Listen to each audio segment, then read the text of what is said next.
and we're going to head over to Soundtraxx, and you can see their new Tsunami 2 is there. And obviously all they do is model railroad sound systems. And guys, if you've ever talked to Nancy, who is a big part of that organization, you should, because she has been wonderful with us coming to the train show. George has been wonderful with us coming to the train show. George had a funny tagline on his name in the last meeting, but we'll leave it at that. And they do all kinds of stuff. And they're right out of Colorado. And why would you choose them? It's right there. You could shop and see what's going on. They have new products. They mention the new products. And it's that purple color, guys, that's known throughout. You could see it in their shirts. You could see it in their logos when they come to the train show.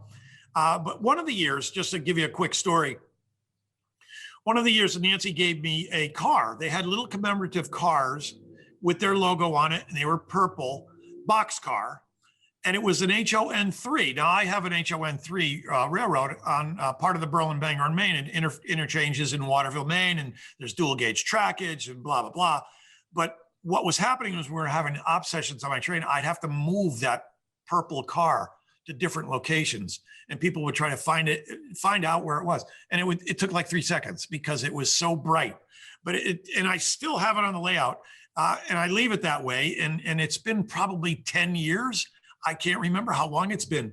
And I'm sure it was a commemorative edition of an anniversary or something. I really don't remember, but it's gotten to be a big joke at my house. And I haul that car around. I have a car card for it, and it makes drops and all that kind of stuff. So a little bit of a backstory there with Soundtraxx. So let's go play that video, guys. It's a short video, but I'll be back and I'll tell you about a couple more. So with that, let's go to the videotape. I want to show you some of those things that we do to help make sure that you get the best decoder possible. Now, one of the biggest things that sets us apart from a lot of our competition is the fact that we build here in the United States. The manufacturing floor is actually downstairs from our offices here in Durango, Colorado. Now, because of this, we're able to control the manufacturing process. We're able to make sure that we're able to respond quickly to demand, so we don't have to worry about factories closing or somebody changing or copying information. Now, one of the biggest advantages of manufacturing here is that we do test the decoder multiple times throughout the entire manufacturing process, including a hand test that our technicians go through to verify to make sure that decoder is working the first time. Nothing's more frustrating than installing a decoder, putting it on the track, and finding out that something went wrong. We do our best to make sure that you get a working decoder the first time. One of the other ways that we try to make sure that we get you the best decoder out there is when we do our audio recordings of the locomotives, we actually work with the railroads to gain access to the proper locomotive.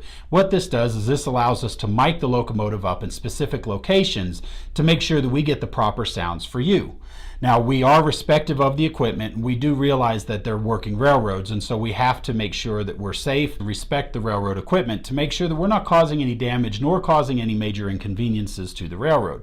So when we contract with them, we actually gain permission, we gain access to the locomotive, and we actually mic the locomotive up in several locations to make sure that we get a nice mix of sounds that can bring you really the true feel of that locomotive. What we don't do is we don't walk through a field with a microphone attached to a stick and walk through along with the locomotive trying to get the proper sounds.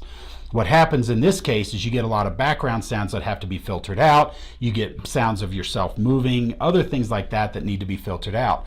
Plus, because you're not miking in a specific location, you're not getting a specific sound that you may be trying to get. And so with that, then all of that has to be filtered out, and that ruins the integrity of the sound that you're trying to capture. So now once we get the audio from the locomotive that we're working with, we come back to the sound lab and we edit the sounds to fit into the decoder. Now when we edit the sounds, what we don't do is filter out the low frequencies. We make sure to give you that full spectrum frequency so that no matter what speaker you choose, you have the ability to reproduce the sounds if your speaker is able.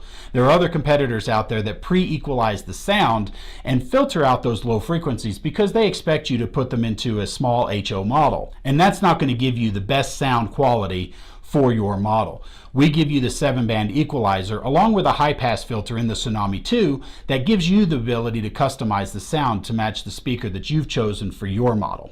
Now, this is just a small glimpse into the things that we do behind the scenes to help make sure that we're giving you the best decoder that we possibly can. For more information, please be sure to like and subscribe to our YouTube channel, and also be sure to check out our website at soundtraxx.com for various information on our product lines, including the Tsunami 2, the Econami, Soundcar, and our mobile decoder line.